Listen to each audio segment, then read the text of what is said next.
Et l'on reparle du combat des salariés de la fonderie Sam dans l'Aveyron. Cela fait maintenant 100 jours qu'ils occupent leur usine pour bloquer la vente de leurs outils de travail. Le site a été placé en liquidation judiciaire depuis le départ définitif de leur ex et quasi unique client Renault. C'était en novembre 2021. Un rassemblement est prévu cet après-midi à 17h30 devant l'usine. Alexandre Malesson avec David Bress et ils les ont rencontrés. Voilà 100 jours que ces portraits trônent devant la fonderie Sam. En photo, 333 salariés, tous licenciés depuis le début de l'année. Parmi eux, Karine Conan, encore sous le choc. Karine, 26 ans de Sam, et j'en suis fière.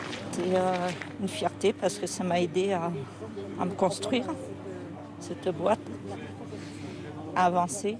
Je suis énervée, en colère et attristée. Des sentiments partagés par les autres salariés, dont l'union n'a pas faibli depuis le début de l'occupation. Après 100 jours de lutte avec ses collègues, Jean-Luc Tamalé a tissé des liens qu'il n'avait jamais eus en 36 ans de métier. Il y a une grande solidarité entre nous. Maintenant, on est une bande. Avant, on était des collègues, maintenant, on est une bande de copains. Le plus dur, ça va être quand la porte va se refermer. D'autres sont moins pessimistes. La plupart des salariés n'ont connu que cette usine, alors il n'est pas question d'abandonner maintenant.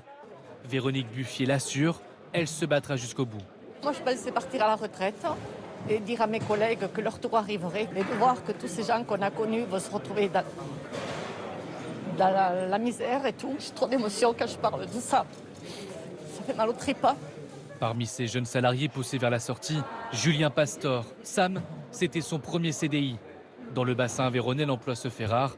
L'avenir est incertain. Il y a un mois, 2 mois, on me reposait la question. Je leur ai dit que je pensais retrouver un boulot rapidement. Je pensais que la situation se résoudrait très rapidement. On pensait rester ici jusqu'à mi-janvier. On n'a pas l'impression que les choses aient trop avancé. Aujourd'hui, j'ai aucune idée d'où je vais. À ces doutes viennent se greffer un espoir, un éventuel repreneur du Lot spécialisé dans les pièces métalliques. Les études sont en cours. Avoir un industriel français à nouveau qui s'intéresse à ce projet, c'est déjà quelque chose d'important et qui valide et légitime notre combat. Si la faisabilité du projet est confirmée, l'activité pourrait reprendre dès 2023.